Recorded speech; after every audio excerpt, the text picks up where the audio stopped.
Hello learners and welcome to New Gyan Academy. New Gyan Academy में आपका स्वागत है।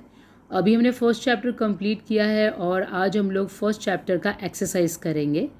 मुझे पूरा यकीन है कि हमारी जो महाराष्ट्र गवर्नमेंट है वो 99% टेक्स्ट बुक्स में से ही क्वेश्चंस देती है, तो इसीलिए हम लोग लास्ट के एक्सरसाइज को ज़रूर करेंगे। पहले चैप्टर का पहला क्वेश्चन बोर्ड में भी हमें यही आने वाला है, चूज़ द करेक्ट ऑप्शन। यहाँ पे हम पहला क्वेश्चन क्या देख रहे हैं, the branch of economics that be deals with the allocation of resources. Option है A micro economics, B macro economics, C econometrics और D none of these. Correct option is option second, A and B, यानी कि micro economics and macro economics. Let's go to the next question. हमारा second question है concept studies under micro economics. तो हमने इसको बहुत अच्छे से एक्सप्लेन करके समझा था कि ये छोटा पार्ट होता है, तो डेफिनेटली ये किसको स्टडी करता है, ये स्टडी करता है फैक्टर प्राइसिंग को और प्रोडक्ट प्राइसिंग को। तो इसका करेक्ट आंसर होना चाहिए option number 4, C and D. Let's go to the third question. हमारा थर्ड क्वेश्चन क्या कहता है, हमारा थर्ड क्वेश्चन कहता है method adopted in micro economic analysis. Micro छोटा वाला, तो फिर माइक्रो में हम लोग किसको लेंगे? ऑप्शंस है हमारे पास lumping method, aggregative method, slicing method, inclusive method. तो डेफिनेटली हमारा आंसर क्या रहेगा? सिर्फ स्लाइसिंग मेथड। तो इसका आंसर है हमारा 3, only C. Question number 4। Question number 4 कहता है concept studied under macro economics. Macro economics किसको लेता है? पहले ऑप्शंस देखते हैं, whole economy, economic development, aggregate supply, product pricing. तो भाई यहाँ पे आपको क्या लग रहा है कि ऊपर हमने क्या चूज़ किया था? डेफिनेटली ऊपर हमने ले लिया था प्रोडक्ट प्राइसिंग, तो नीचे हमारा आंसर क्या जाएगा? हमारा आंसर जाएगा जिस ऑप्शन में हमारा रहे ए, बी और सी। तो ए बी सी किस में जा रहा है? फर्स्ट ऑप्शन में। तो हमारा इसका करेक्ट आंसर है first option, A B C. Question number 2 हमें कुछ ऐसा आएगा कि कंप्लीट द कोरिलेशन। अक्सर पहले साइंस में आता था ये, लेकिन अब ये इकोनॉमिक्स में भी आने लगा। जैसे कि माइक्रो इकोनॉमिक्स स्लाइसिंग मेथड है, तो मैक्रो इकोनॉमिक्स क्या होगा? Answer is lumping method. Micro economics trees है, तो मैक्रो इकोनॉमिक्स क्या होगा? Forest. Macro economics theory income and employment को लेके चलती, तो माइक्रो इकोनॉमिक्स किसको लेके चलेगा?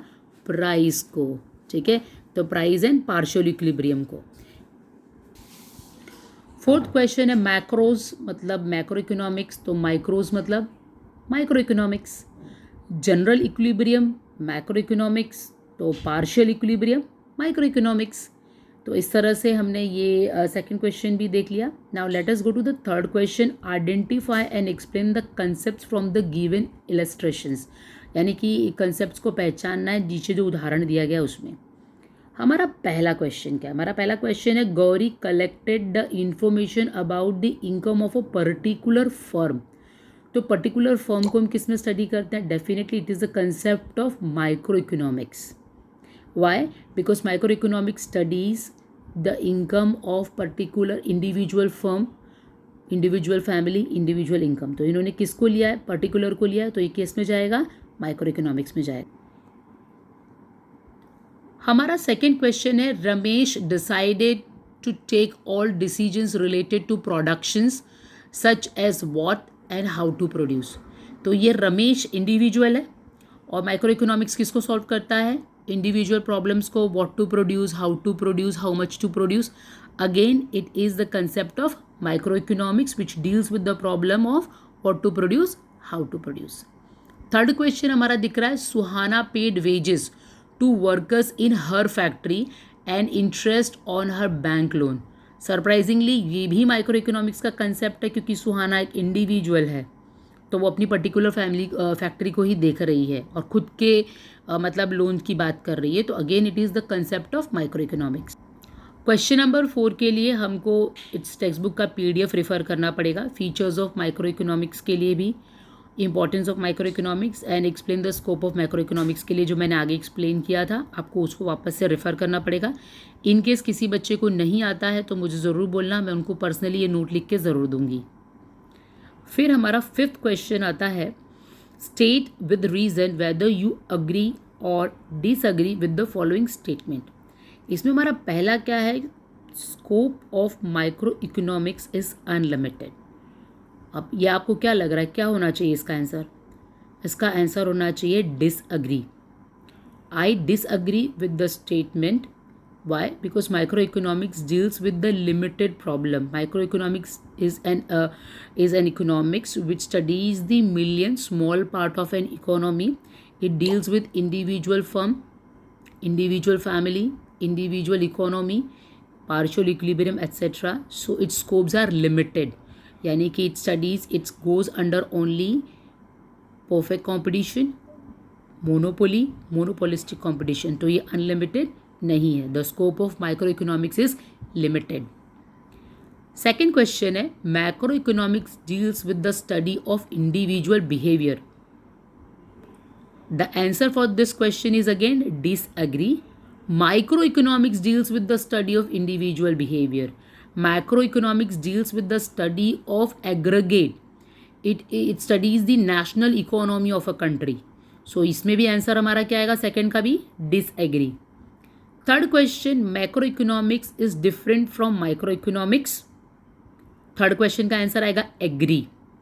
Macro economics is different from micro economics. Both are the main branches of economics, but macro economics studies the whole economy while the microeconomics studies the partial economy, that is small part of an economy.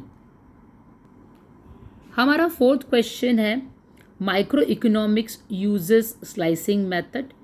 इसका answer होगा agree.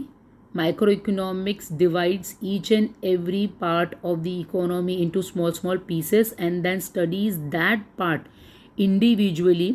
Because of that micro economics uses slicing method. तो चौथे question का answer भी agree. पांचवा question है, micro economics is known as income theory. Disagree.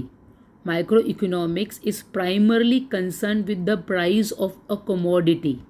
It has no concern with the income of consumer. Therefore, microeconomics is known as price theory, not income theory.